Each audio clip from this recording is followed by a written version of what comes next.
নমস্কাৰ, মই অতনু ভূঞা এনডিটিভিৰ বিশেষ অনুষ্ঠান অকথ্যলৈ সমূহ দৰ্শকক স্বাগতম জনাইছো। আজিৰ দিনটো আছিল শনিবাৰৰ দিনটোত কংগ্ৰেছ বিধায়িনী দলৰ মাজত অনুষ্ঠিত হৈছিল গুৰুত্বপূৰ্ণ বৈঠক। গতিকে সকলোৱে শংকা প্ৰকাশ কৰিছিল যে কংগ্ৰেছ বিধায়িনী দলৰ বৈঠকত শনি লম্ভিব নেকি, কিন্তু কাৰ্যত দেখা গ'ল যে কংগ্ৰেছ বিধায়িনী দলৰ বৈঠকত শনি লম্ভাৰ ঘটনা সংঘটিত নহ'ল, মহামিলন সংঘটিত হ'ল। দেখা গ'ল বৈঠকৰ অন্তত একেদৰে ওলাই আহিলে ৰকিবুল হুছেইন, হিমন্ত বিশ্ব শৰ্মা, তৰুণ গগৈৰ সৈতে একেখন গাড়ীত পুনৰ বহিলে ৰকিবুল আৰু হিমন্ত বিশ্ব শৰ্মা। পুনৰ পূৰ্বৰ স্মৃতি যেন সন্মুখত সতেজ হৈ উঠিল। আমি সমগ্ৰ বিষয়বস্তুৰ ওপৰত আলোচনা কৰিম, কিন্তু এই বিষয়বস্তুৰ ওপৰত আলোচনা কৰাৰ আগতে 24 ঘণ্টাৰ পূৰ্বে বনমন্ত্ৰী ৰকিবুল হুছেইনে সাংবাদিকৰ সন্মুখত কৰা মন্তব্য আপোনালোকক দেখুৱাব ওলাইছোঁ। ইয়াত মই গোটেই কথাখিনি আপোনালোকে সোধাৰ কাৰণে মোৰ ব্যক্তিগত মতামতটোহে মই দিছোঁ।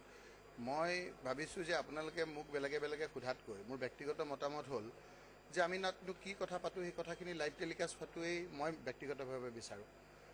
মই নাজানো মোৰ এইটো গ্ৰহণ কৰিব নকৰে। কংগ্ৰেছ বিধায়িনী দলৰ বৈঠক আচলতে লাইভ টেলিকাষ্ট হোৱাটো বিচাৰিছিল বনমন্ত্ৰী ৰকিবুল হুছেইনে, কিন্তু লাইভ টেলিকাষ্ট হোৱাটো বাদেই কংগ্ৰেছ বিধায়িনী দলৰ বৈঠক য'ত বিধানসভা সচিবালয়ত কংগ্ৰেছৰ কাৰ্যালয়ত হৈছিল, কংগ্ৰেছৰ কোঠাত হৈছিল, সেই কোঠাৰ কৰিডৰৰ কাষলৈকো যাবলৈ দিয়া নহ'ল সাংবাদিকক। গতিকে কংগ্ৰেছ বিধায়িনী দলৰ বৈঠকত প্ৰকৃততে কি আলোচনা হৈছিল, কোনে কি কথা পাতিছিল, সেই কথা সাংবাদিকে জনাটো সম্ভৱপৰ নহ'ল। কিন্তু এটা কথা স্পষ্ট হ'ল যে এই বিধায়িনী দলৰ বৈঠকৰ অন্তত সন্মুখত সঁচাসচিকৈ ভিতৰি নহ'লেও বাহিৰে বাহিৰে হ'লেও এটা কথা স্পষ্ট হ'ল যে তেওঁলোকৰ মাজত পুনৰ সংঘাত, আগৰ সংঘাত সকলো আঁতৰি একত্ৰিত ৰূপত কংগ্ৰেছে কাম কৰি যোৱাৰ এটা ইচ্ছা প্ৰকাশ কৰিছে বুলি এটা বুজোৱা হ'ল।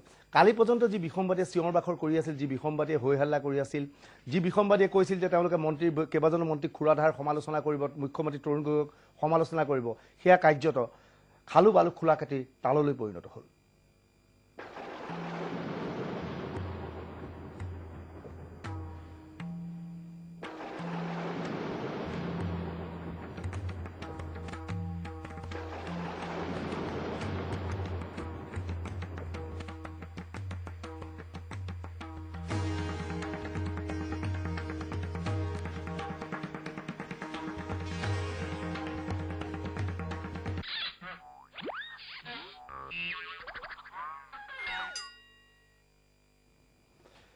চৌব্বিছ ঘণ্টাৰ পূৰ্বলৈকে তৰুণ গগৈ আৰু হিমন্ত বিশ্ব শৰ্মাৰ মাজত তীব্ৰ সংঘাত হৈছিল বুলি ভাবা হৈছিল, দুয়োৰে মাজত মহাভাৰত লাগিব বুলি বিভিন্ন সময়ত সমালোচনা কৰি থকা হৈছিল। কিন্তু 24 ঘণ্টাৰ পিছত পৰিস্থিতি সম্পূৰ্ণ সলনি হ'ল।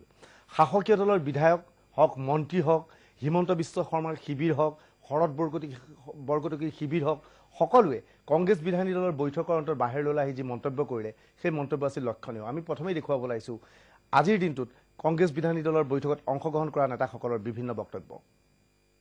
সুন্দৰ কোনোদিন এনেকুৱা সুস্থ পৰিৱেশ, সুন্দৰ পৰিৱেশত আলোচনা বিলোচনা হোৱা নাছিল, প্ৰথমবাৰৰ কাৰণে হৈছে।